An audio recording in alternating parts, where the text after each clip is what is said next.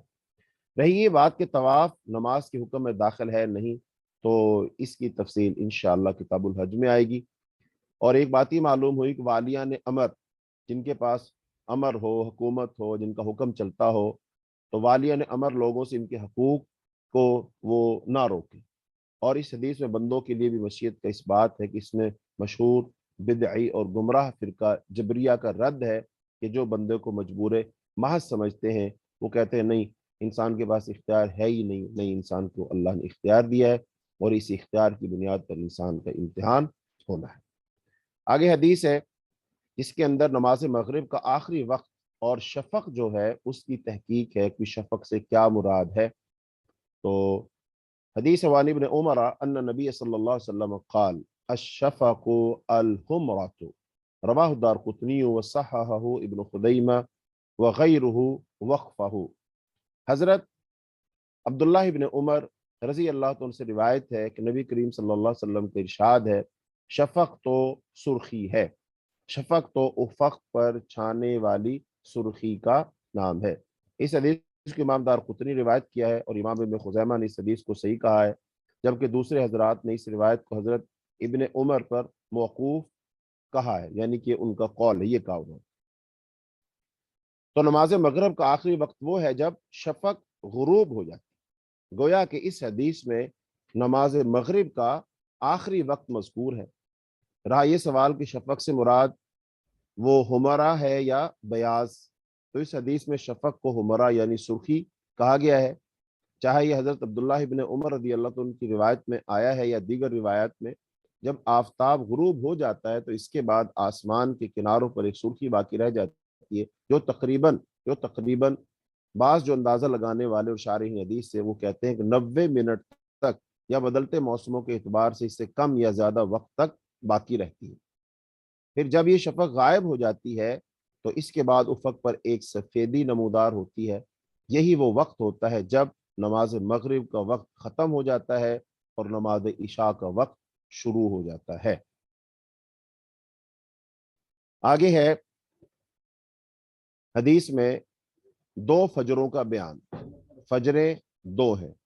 ایک جو ہوتی ہے وہ ہے فجر صادق اور ایک ہے فجر کاذب، جس کو کہتے ہیں صبح صادق اور صبح کاذب۔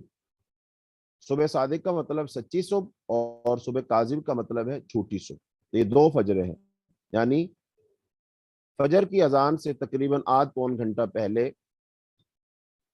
یا اسے کم و بیش وقت مشرق کی طرف سے ایک دفعہ روشنی پھیلتی ہے، لیکن اس کے بعد پھر اندھیرا ہو جاتا ہے۔ یعنی اگر کوئی شخص کھلے میدان میں ہو تو اس کو ایسے لگتا ہے کہ بھی صبح کی اذان ہونے والی ہے، فجر ہونے والی ہے۔ اچھا تو وہ اب پھر کیا کرے گا؟ وہ تو نماز کی تیاری کرے گا، کیونکہ جیسا آج ہمارے پاس گھڑیاں ہیں، اوقات ہیں، اس وقت تو ایسا نہیں تھا، تو لہذا وہ نماز تیاری کرے گا۔ لیکن اس کے بعد پھر اندھیرا چھا جاتا ہے، اس نے کہا لو میں تو سمجھ رہا تھا فجر ہونے والی، لیکن اب فجر کا تو وقت نہیں ہوا، پھر اندھیرا ہو گیا۔ پھر اس کے بعد دوبارہ روشنی پھوٹتی ہے مشرق کی طرف سے، اور اس کے بعد پھر دوبارہ اندھیرا نہیں ہوتا، اس کے بعد پھر اجالا پھیلتا ہی چلا جاتا ہے۔ تو لہٰذا پہلی فجر کو کہیں گے فجر کاذب کہ جو اجالا ہوا پھر اندھیرا ہو گیا، اور دوسری فجر جس کے جو اجالا ہوا اور اس کے بعد پھر اجالا مزید بڑھتا ہی چلا گیا، تو اس کو کہیں گے صبح صادق، فجر صادق۔ تو اس حدیث میں ان کا بیان ہے۔ وعن ابن عباس قال قال رسول اللہ صلی اللہ علیہ وسلم الفجر فجران، فجر يحرم الطعام وتحل فيه الصلاة، وفجر تحرم فيه الصلاة أي صلاة الصبح، ويحل فيه الطعام، رواہ ابن خزیمہ والحاکم وصححہ۔ حضرت عبداللہ ابن عباس سے روایت ہے، وہ فرماتے ہیں کہ نبی کریم صلی اللہ علیہ وسلم کا ارشاد ہے فجر دو ہیں، ایک فجر وہ ہے جو سحری کھانے والے پر کھانے کو کھاتے رہنا حرام کر دیتی ہے، اور اب اس میں نماز فجر کا ادا کرنا جائز ہو جاتا ہے، اور دوسری فجر وہ ہے جس میں صبح کی نماز ادا کرنا ناجائز ہو جاتا ہے، کیونکہ ابھی نماز کا وقت داخل نہیں ہوا تھا، اور اس میں سحری کھانے والے کے لیے کھانا کھاتے رہنا جائز ہوتا ہے۔ اس حدیث کو امام ابن خزیمہ اور امام حاکم نے روایت کیا ہے، اور دونوں نے اس روایت کو صحیح کہا ہے۔ ہاں جس کے اندر بات بالکل واضح ہے۔ اب جو صبح کاذب ہے نا، صبح کاذب، اب اس کے بعد سحری کا کھانا کھا سکتے ہیں، وہ حلال ہے، اور نماز پڑھنا کیا ہے، وہ ناجائز ہے۔ کیوں؟ نماز فجر کا بھی وقت نہیں نہ ہوا، ظاہر بات جب وقت نہیں ہوگا تو نماز پڑھنا کیا ہے، ناجائز ہے۔ تو کھانا جائز اور نماز ناجائز۔ اچھا دوسری جب فجر ہوگی، فجر صادق، اس میں کیا ہوگا، ظاہری بات ہے سحری کا وقت ختم ہو گیا تو کھانا اس پر روزے دار پر کیا ہو جائے گا، حرام ہو جائے گا، اور نماز پڑھنا کیا ہو جائے گا، اس پر حلال۔ تو اس کا مطلب ایک فجر ایک چیز کو حلال کرے گی، دوسری کو حرام کرے گی، دوسری فجر ایک چیز کو وہ حلال کر دے گی، دوسری کو حرام کر دے گی۔ پہلی فجر جو ہے صبح جو کاذب ہے، اس نے کیا کیا، کھانے کو، سحری کھانے کو حلال کیا اور نماز پڑھنے کو حرام کیا۔ اور جب صبح صادق ہو گئی، فجر صادق ہو گئی، اس نے نماز پڑھنے کو حلال کر دیا اور کھانا کھانے کو حرام کر دیا۔ تو یہی بات اس کے اندر سمجھائی گئی ہے، بتائی گئی۔ آگے ہے وَلِلْحَاكِمِ مِنْ حَدِيثِ جَابِرٍ نَحْوُهُ وَزَادَ فِي الَّذِي يُحَرِّمُ الطَّعَامَ إِنَّهُ يَذْهَبُ مُسْتَطِيلًا فِي الْأُفُقِ وَفِي الْأُخْرَى إِنَّهُ كَذَنْبِ سِرْحَانٍ۔ امام حاکم نے ایسی ایک روایت حضرت جابر رضی اللہ عنہ سے وہ بھی بیان کی ہے، اور اس روایت میں امام حاکم اس فجر کے بارے میں جو سحری کھانے والے پر کھانا کھاتے رہنے کو حرام کر دیتی ہے، جو فجر صادق ہے، یہ مزید روایت کرتے ہیں کہ یہ فجر افق میں مستطیل بن کر پھیلتی ہے۔ اور دوسری فجر یعنی فجر کاذب کے بارے میں یہ مزید بیان کرتے ہیں کہ بھیڑیے کی دم جیسی ہوتی ہے، بھیڑیے کی دم جیسی ہوتی ہے۔ یہاں ہے نا قزم بسرحان، تو سرحان بھیڑیے کہتے ہیں اور زم کہتے ہیں دم کو، ہر چیز کے پچھلے حصے کو وہ کہتے ہیں دم۔ یعنی فجر کاذب بھیڑیے کی دم کی طرح اوپر کو سیدھی اٹھتی ہے، نہ کہ آسمان کے کناروں پر وہ نکلتی ہے، پھیلتی ہے۔ اور جو یذہب مستطیلا یعنی آسمان کی کناروں پر شمالن جنوبن پھیل کر ظاہر ہوتی ہے، یہ فجر صادق ہے جو شمال سے جنوب کی طرف پھیلتی ہے، جو شمال سے جنوب کی طرف پھیلتی ہے۔ تو اس حدیث میں جو فجر صادق اور فجر کاذب، صبح صادق اور صبح کاذب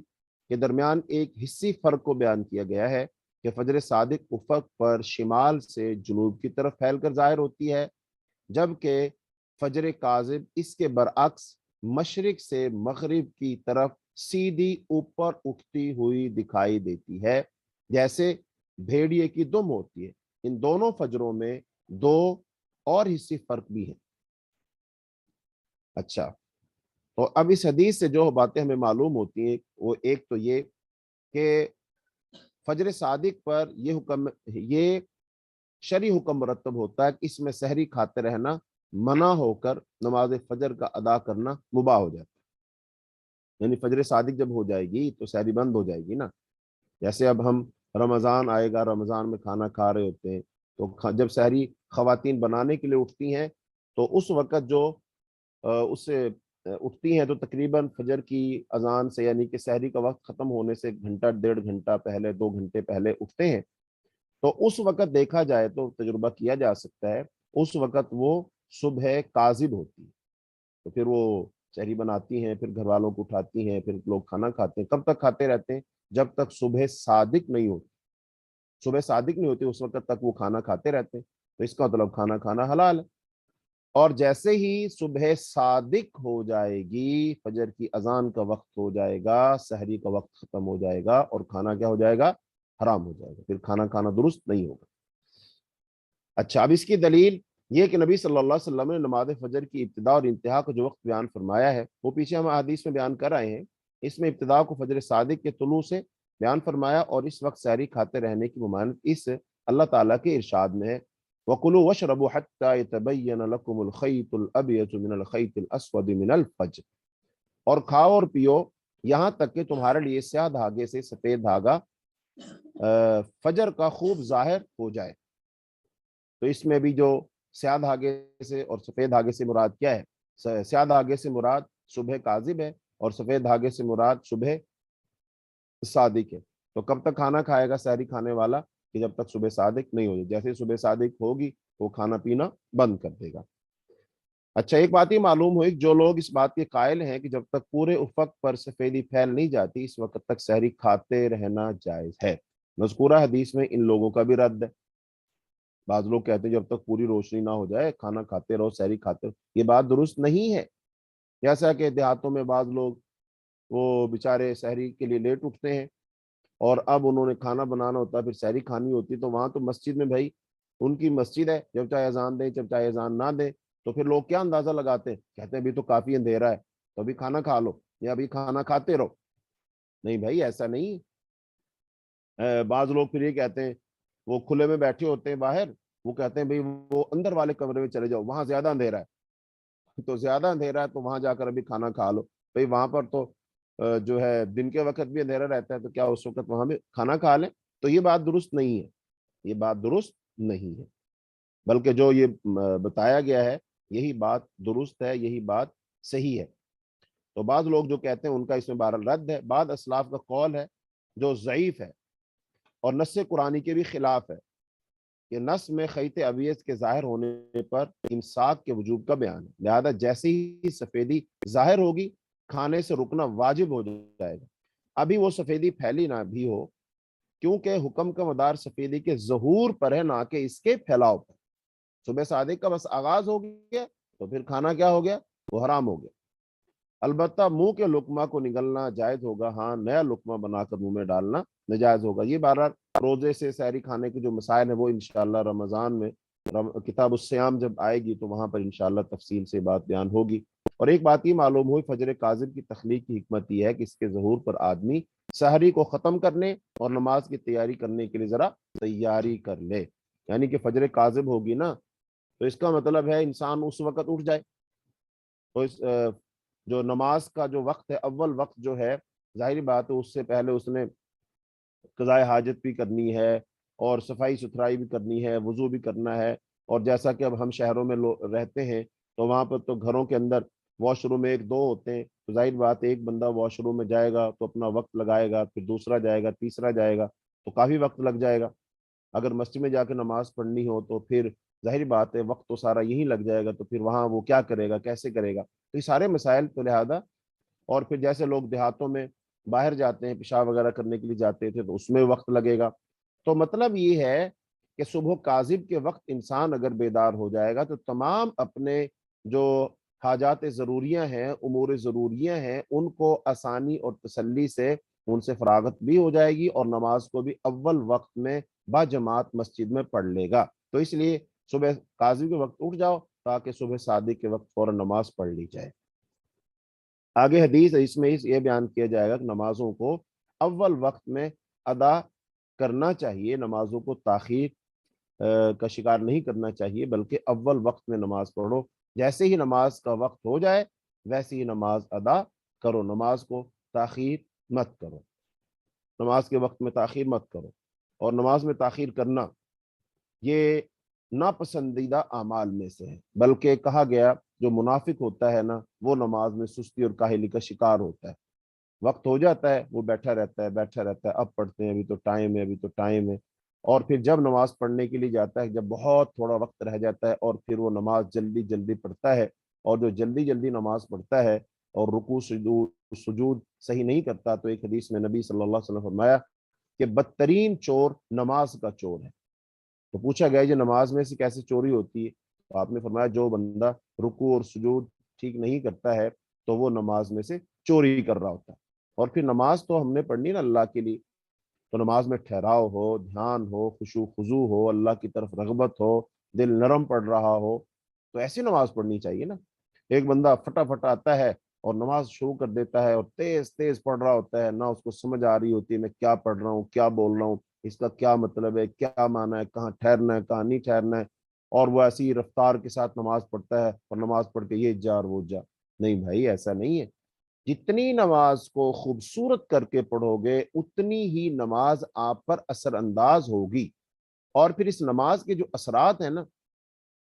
وہ سب سے اول تو نماز پڑھنے والے شخص کی ذات پر ہوتے ہیں، اس کی سوچ فکر پر ہوتے ہیں، اور پھر اس کے گھر پر ہوتے ہیں، اس کی اولاد پر ہوتے ہیں، اور پھر اس کے بعد اس کی ذات سے نکل کر، گھر سے نکل کر پھر اس کے معاشرے پر پڑتے ہیں۔ اور نماز انسان کے اندر ایک خاص چیز پیدا کرتی ہے. وہ کیا پیدا کرتی ہے؟ وہ قرآن میں اللہ تعالیٰ نے خود ارشاد فرمایا ان الصلاۃ تنہا عن الفحشاء والمنکر، بے شک نماز بے حیائی اور برے کاموں سے روکتی ہے. جب نماز بے حیائی سے اور برے کاموں سے روکتی ہے تو وہ کس کی نماز ہے، کیسی نماز ہے؟ اب اگر دیکھا جائے اتنے سارے مسلمان نماز پڑھتے ہیں لیکن وہ نماز بھی پڑھ رہے ہوتے ہیں اور برائی اور بے حیائی کے کاموں سے بھی وہ نہیں رک رہے ہوتے.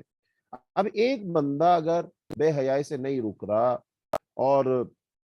وہ نماز بھی پڑھ رہا ہے تو پھر بتائیے سوال نشان کہاں آئے گا؟ سوالیہ نشان کہاں آئے گا؟ نماز پر، چونکہ نماز نے روکنا تھا.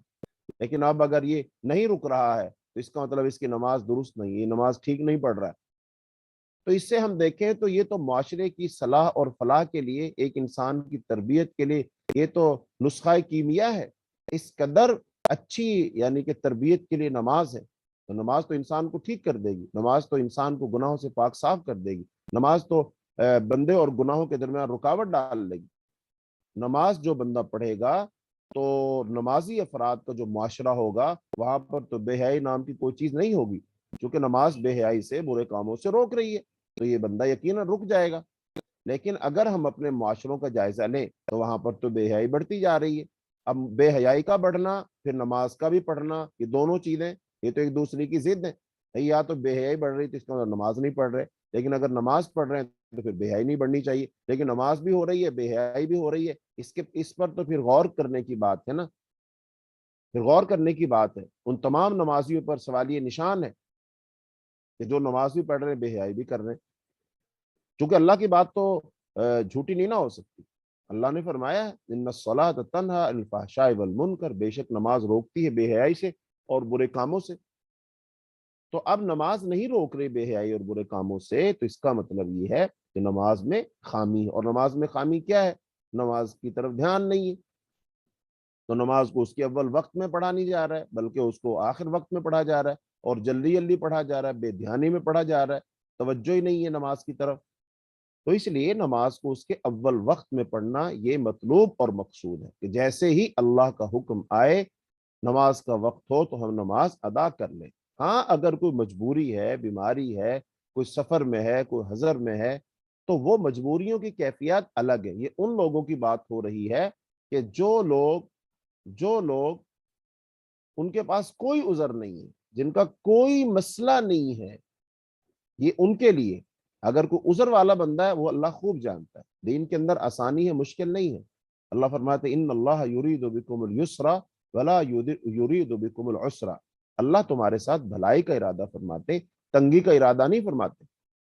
تو اس لیے نماز کو اس کے اول وقت میں پڑھنا ہی مطلوب اور مقصود ہے. اب جو شخص نماز میں جتنی تاخیر کرتا چلا جائے گا، ظاہری بات ہے اس کی نماز کے ثواب میں اتنی کمی واقع ہوتی چلی جائے گی. تو اس لیے نماز کو اس کے اول وقت میں ہی پڑھنا ہے. تو حدیث ہے وعن ابن مسعود رضی اللہ عنہ قال قال رسول اللہ صلی اللہ علیہ وسلم افضل الاعمال الصلاة في اول وقتها ورواه الترمذی والحاکم وصححہ واصلہ في الصحیحین. حضرت عبداللہ بن مسعود سے روایت وہ فرماتے ہیں کہ نبی کریم صلی اللہ علیہ وسلم کا ارشاد ہے کہ افضل الاعمال، کہ سب سے افضل عمل، وہ نماز کو اس کے اول وقت میں ادا کرنا ہے. یعنی آپ یوں کہہ لیجئے ایمان لے آنے کے بعد افضل عمل نماز کو اس کے اول وقت میں ادا کرنا ہے. اسے امام ترمذی اور امام حاکم نے روایت کیا ہے اور اسے صحیح کہا ہے، اور اس حدیث کی اصل صحیحین میں یعنی بخاری اور مسلم میں ہے. تو یہاں پر ایمان کے بعد سب سے افضل عمل جو ہے نماز، اس کا تذکرہ ہے. تو یہاں افضل عمل سے مراد اعمال بدنیہ میں سے انسان جو اعمال اپنے بدن سے کرتا ہے، جسم سے کرتا ہے، اعضاء اور جوارح سے کرتا ہے، ان میں سب سے افضل عمل وہ نماز ہے. کیونکہ اعمال کی دو قسمیں، ایک اعمال قلبیہ اور ایک اعمال بدنیہ. لہذا یہاں مراد یہ ہوگا کہ اعمال قلبیہ یعنی توحید اور رسالت پر ایمان رکھنے کے بعد اعمال بدنیہ میں سے سب سے افضل عمل نماز کو اس کے اول وقت میں ادا کرنا ہے. لہذا الصلاۃ کا کلمہ پانچوں نمازوں کو شامل ہوگا، البتہ صرف نماز عشاء میں تاخیر افضل ہے، جیسا کہ پیچھے بیان کیا جا چکا۔ لیکن اگر اس میں ہم نے ایک وقت مقرر کر لیا ہے اور اس وقت پر جماعت ہوتی ہے تو پھر ہمیں با جماعت نماز ادا کرنی چاہیے۔ ایسا نہیں سوچنا چاہیے کہ بھئی نماز عشاء کا وقت تو افضل تاخیر سے پڑھنا ہے تو لہذا میں اپنی مرضی سے پڑھوں گا، نہیں، یہ بات درست نہیں ہوگی، وہ نماز کو نہیں چھوڑے گا، کیونکہ نماز کے اللہ نے فرمایا وَارْكَعُوا مَعَ الرَّاكِعِينَ، رکوع کرو رکوع کرنے والوں کے ساتھ، تو جماعت کے ساتھ نماز پڑھنے کا ثواب ہے، اجتماعیت اس کے اندر۔ لیکن اگر سب لوگ یہ طے کر لیں کہ ہاں جی نماز عشاء کو ہم تاخیر سے پڑھا کریں گے، افضل وقت ہے، بالکل صحیح ہے، تو یہ پھر وہاں پڑھ لیں، تو ایسا درست ہو جائے گا۔ اللہ اکبر۔ اچھا، اب اس حدیث میں اب بنیادی طور پر جو اس طرح امام موصوف نے صحیحین کی جس اصل کی طرف اشارہ کیا ہے، یعنی کہا نا اس حدیث کے اصل صحیحین میں ہے، تو حافظ ابن حجر رحمۃ اللہ علیہ نے صحیحین کی جس اصل کی طرف اشارہ کیا ہے، وہاں حدیث کے الفاظ میں یہ ہے احب الاعمال الی اللہ الصلاۃ علی وقتها، کہ اللہ تعالیٰ کے نزدیک سب سے محبوب عمل نماز کو اپنے وقت پر ادا کرنا ہے۔ یعنی اگر کسی نماز کا افضل وقت اول ہے تو اس کو اول وقت میں ادا کرنا افضل و محبوب ہوگا، اور اگر کسی نماز میں تاخیر افضل ہے تو اس میں تاخیر افضل ہوگی۔ یوں صحیحین کی اور دیگر کتب کی روایات میں خود بخود تطبیق ہو جائے گی، اور ہمیں کسی نماز کو مستثنا کرنے کی بھی احتیاج نہیں رہے گی۔ تو اول وقت کی فضیلت کیا ہے؟ اول وقت کی فضیلت اس حدیث میں بیان ہوئی ہے، جو کہ اب ہم بیان کرتے ہیں۔ آگے حدیث ہوا نبی محظور آتا ان نبی صلی اللہ علیہ وسلم قال اول الوقت رضوان اللہ واوسطه رحمت اللہ وآخره عفو اللہ واخرجہ الدارقطنی بسند ضعیف جدا۔ ابو محظورہ رضی اللہ عنہ سے روایت ہے کہ نبی کریم صلی اللہ علیہ وسلم کا ارشاد ہے، نماز کا اول وقت اللہ کی رضا کا باعث ہے، اور اس کا درمیانی وقت اللہ کی رحمت کا، اور اس کا آخری وقت اللہ تعالیٰ کی معافی، رخصت اور درگزر کا ہے، اللہ کی معافی ہے اس میں۔ اس حدیث کو امام دارقطنی نے بے حد ضعیف سند کے ساتھ روایت کیا ہے۔ تو اول الوقت مراد نماز کا اول وقت ہے، مراد اول وقت ہے، اور رضوان اللہ مراد اس وقت کا افضل ہونا، کیونکہ اللہ تعالیٰ کی رضا اس کی نعمتوں میں سے سب سے افضل ہے، لہذا یہاں یہ مراد ہوگی کہ اول وقت بعد کے اوقات سے افضل ہے، کیونکہ اللہ کی رضا مندی حاصل ہوگی نا اس آدمی کو، اور جس آدمی کو اللہ کی رضا حاصل ہو گئی تو اللہ کی رضا مندی نعمتوں میں سے بہت بڑی نعمت اللہ کا انعام ہے۔ اور وہ اوسط یعنی اول و آخر کے اوقات کے درمیان کا وقت ہے، کہ اس وقت میں اگرچہ اللہ تعالیٰ کی رضا تو حاصل نہیں ہوتی، البتہ بندہ اس کی رحمت کا ضرور مستحق و سزاوار بن جاتا ہے۔ اور عفو اللہ، یہ کلمہ اس بات کی دلیل ہے کہ پہلے کے دو اوقات اس آخری وقت سے افضل ہیں، وہ پہلا وقت دوسرے سے افضل ہے، اور عفو سے مراد رب تعالیٰ کی رخصت ہے کہ اس نے اس آخری وقت میں بھی نماز ادا کرنے کی اجازت مرحمت فرمائی ہے، اللہ نے دی ہے، یہ رخصت ہے۔ تو حدیث کا مضمون بالکل واضح ہے، بہرحال نماز کا سب سے افضل اور بہتر وقت وہ پہلا ہی ہے، تو اس میں ہی نماز کو ادا کرنے کی کوشش کرنی چاہیے۔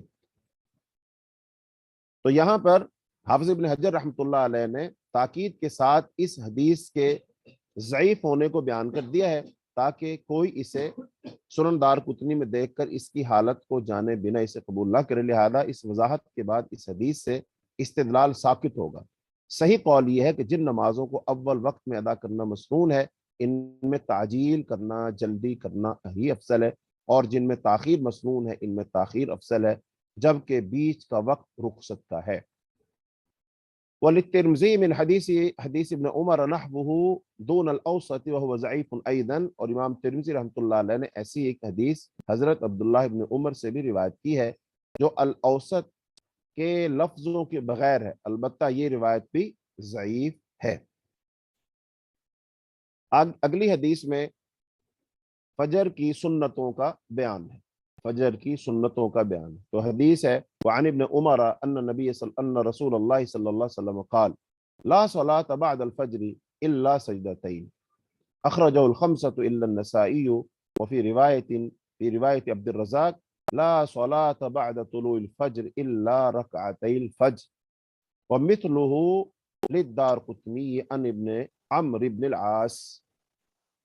حضرت عبداللہ ابن عمر رضی اللہ تعالیٰ عنہ سے روایت ہے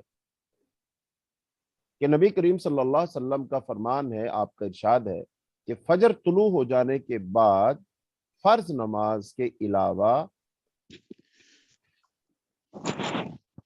یہ بھئی کسی کا مائک کھلا ہوا ہے تو اس سے آواز آ رہی بہت زیادہ۔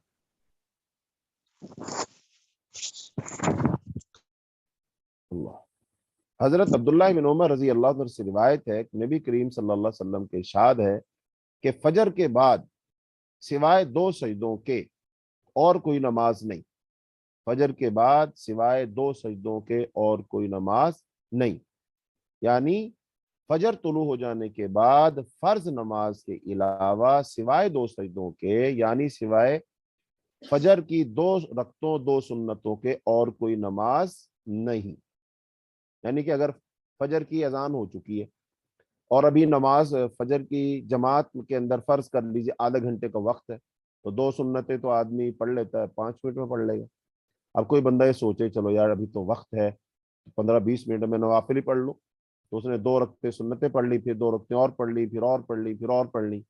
تو اب اس کا اس طرح یہ نوافل پڑھنا یہ درست نہیں ہے، اس کے لیے جائز نہیں ہے۔ فجر کا وقت شروع ہونے کے بعد صرف فجر کی 2 سنتیں پڑھ سکتے ہیں، اور سنتیں پہلے پڑھنا یہ افضل ہے، اور اس کے بعد فجر کے فرض پڑھے جائیں گے، لیکن فجر کے بعد سنتوں کے علاوہ مزید رکعات نہیں پڑھ سکتے۔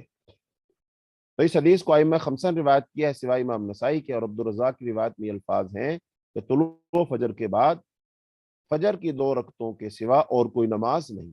ایسی روایت امام دارقطنی نے حضرت عمر بن عاص رضی اللہ عنہ سے روایت کی۔ تو حدیث کے جو الفاظ ہیں لا صلاۃ، یہ لا نفی کا ہے، اور اس کو وجود، صحت یا کمال میں سے کسی چیز کی نفی پر محمول کیا جائے۔ اور الا سجدتین سے مراد کیا؟ سجدتین سے مراد 2 رکعتیں، یعنی 2 لفظی معنی تو ہوگا نا 2 سجدے، لیکن 2 سجدے نہیں، 2 رکعتیں سے مراد ہیں، یہ فجر کی 2 سنتیں ہیں۔ اور بعد الفجر مراد یہ ہے کہ طلوع فجر کے بعد 2 رکعت سنت کے سوا اور کوئی نماز وہ جائز نہیں، یعنی کہ فجر سے مراد کون سی فجر؟ فجر صادق، یعنی جب ہم کہہ لیجئے جب ہم سحری کھاتے ہیں تو سحری کھانے کے جب وقت ختم کرتے ہیں، سحری کھانا ختم کرتے ہیں، اس کا مطلب وہ صبح صادق ہو جاتے ہیں، تو صبح صادق کے بعد صرف 2 رکعتیں پڑھ سکتے ہیں، اور وہ فجر کی سنتیں کہلائیں گی، اس کے علاوہ اور مزید نہیں پڑھ سکتے، ادا نہیں کر سکتے۔ تو لہٰذا ہاں، تو بعد الفجر سے مراد یہی ہے کہ طلوع فجر کے بعد 2 رکعت سنت کے سوا کوئی اور نماز مشروع نہیں۔ تب اس حدیث میں اور گزشتہ حدیثوں میں ظاہری جو وہ اختلاف اور معارضہ ہے وہ بھی جاتا رہے گا، جن میں فجر کے بعد طلوع آفتاب تک نماز کی ممانعت مذکور ہے۔ لہذا فجر کی سنتوں کے بعد فرض نماز کے علاوہ اور کسی نماز کا ادا کرنا غیر مشروع ہوگا، کیونکہ جب نبی کریم صلی اللہ علیہ وسلم سنت کی ان 2 رکعتوں کو تخفیف کر کے ادا کرتے تھے، یعنی ہلکا پڑھتے تھے، بہت لمبی قرات نہیں کرتے تھے، جن کا ادا کرنا بھی مشروع ہے، تو بھلا کسی اور نماز کا ادا کرنا وہ کیسے درست ہو سکتا ہے کہ جو اصل 2 رکعتیں ان کو ہی مختصر سا کر کے پڑھنا ہے، اس کا مطلب مزید رکھتے تو پڑھ ہی نہیں سکتے، تو ان کا تو درست بالکل نہیں ہوگا، کہ جو غیر مشروع بھی ہے۔ البتہ اگر کسی نے اذان فجر اور اقامت صلاۃ کے درمیان 2 رکعت سنت کے علاوہ کسی اور نماز کو ادا کر لیا تو وہ گناہگار نہ ہوگا، کیونکہ وقت نہیں فرض نماز کے بعد سے طلوع آفتاب تک ہے، جبکہ یہاں طلوع فجر اور اقامت صلاۃ تک کے وقت میں سوائے 2 رکعت سنت کے کسی اور نماز کے غیر مشروع ہونے کا بیان ہے۔ تو یہاں پر ایک بات کو اور سمجھنا چاہیے، ہاں جی، تو یہ بہرحال وضاحت ہو گئی۔ تو آج ہمارا سبق یہیں تک ہے، آئندہ ہمارا جو سبق ہوگا اس میں انشاءاللہ نماز ظہر کی جو سنتیں ہیں اور نماز عصر کے بعد ادا کرنے کا حکم، یعنی کسی کے اگر ظہر کی سنتیں رہ گئی تو نماز عصر کے بعد ان کو ادا کرنے کا یہ حدیث میں ذکر ہے۔ تو یہاں سے انشاءاللہ الرحمن ہمارا آغاز ہوگا سبق کا۔ اللہ سے دعا ہے جو کچھ ہم نے پڑھا ہے اللہ ہمیں حدیث کو سمجھنے، اس پر عمل کرنے کی اللہ توفیق عطا فرمائے۔ اللہ تعالی ہمارا حدیث کو پڑھنا ہمارے لیے باعث خیر اور اجر بنائے۔ اس حدیث پڑھنے کی برکت سے اللہ ہماری دنیا کو اچھا کر دے، ہماری آخرت کو اچھا کر دے، اور حدیث پڑھنے کی وجہ سے اللہ ہمیں نبی صلی اللہ علیہ وسلم کی اس دعا کا مستحق بنا دے جس کے بارے میں جو آپ نے فرمایا تھا، نظر اللہ امرأ سمع مقالتی، اللہ تعالیٰ اس آدمی کے چہرے کو تر و تازہ رکھے کہ جو بندہ حدیث کو سنتا ہے، اس کو یاد کرتا ہے، اس کی حفاظت کرتا ہے، اس کو آگے پہنچاتا ہے۔ اے اللہ ایسے لوگوں کے چہروں کو تر و تازہ رکھ۔ تو اللہ حدیث پڑھنے کی برکت سے ہمارے چہروں کو بھی تر و تازہ کر دے، ہمارے چہروں سے غمی کو دور کر دے، پریشانیوں کے آثار کو دور کر دے، ہماری دنیاوی مشکلات کو دور کر دے۔ اے اللہ ان تمام پریشانیوں کو حدیث پڑھنے کی برکت سے دور فرما، اور جتنی ہماری مائیں بہنیں بیٹیاں پڑھ رہی ہیں اللہ ان سب کا وقت نکالنا، ان کا پڑھنا اللہ اپنی بارگاہ میں قبول فرما۔ ان کے لیے حدیث پڑھنے کی برکت کی وجہ سے ان کے گھروں میں برکتیں دے، ان کی زندگیوں میں برکتیں دے اللہ، ان کی اولادوں میں برکتیں دے اللہ، ان کے رزق میں کشادگیاں عطا فرما اللہ۔ جن کے پاس نیک صالح اولاد نہیں اللہ ان کو نیک صالح اولاد عطا فرما اللہ، جن کی اولادیں ہیں اللہ ان کی اولادوں کو ماں باپ کا فرمانبردار بنا، تو اللہ ساری خیر اور بھلائی ہمیں عطا فرما۔ ربنا آتنا فی الدنیا حسنۃ وفی الآخرۃ حسنۃ وقنا عذاب النار، وصلی اللہ تعالی علی خیر خلقہ محمد وعلی آلہ واصحابہ اجمعین برحمتک یا ارحم الراحمین۔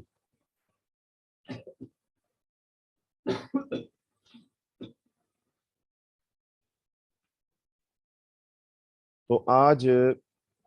سوالات اگر کسی کا کوئی بہت ہی ضروری سوال ہے تو وہ پوچھ لیجئے، اگر نہ ہمارے ہاں نماز مغرب اذان مغرب ہو رہی ہے اور نماز کا وقت ہے تو ہم بھی نماز پڑھنے کے لیے جائیں گے۔ السلام علیکم ورحمۃ اللہ وبرکاتہ شیخ۔ وعلیکم السلام ورحمۃ اللہ وبرکاتہ۔ ایک چھوٹی سی ریکویسٹ کرنی ہے کہ اگر آپ باب الصیام جو ہے رمضان سے پہلے کروا دی تو ہمیں اس کا زیادہ فائدہ ہوگا، اور دوسرا جو آنے والا باب ہے اس کو بعد میں کرا دیا جائے تو اچھے سے مسائل سمجھ آ جائیں گے۔ ہاں آپ کا مشورہ بہت اچھا ہے، بہت معقول مشورہ ہے، تو انشاءاللہ جو ہمارے منتظمین ہیں وہ آپ کی بات سن رہے ہوں گے، تو ان سے انشاءاللہ مشاورت ہم کر لیں گے، اور انشاءاللہ آپ کا مشورہ بہت اچھا ہے تو ہم ایسا کر لیں گے، لیکن مشاورت کے بعد اور اعلان کے بعد آپ کو بتایا جائے گا، ٹھیک ہے؟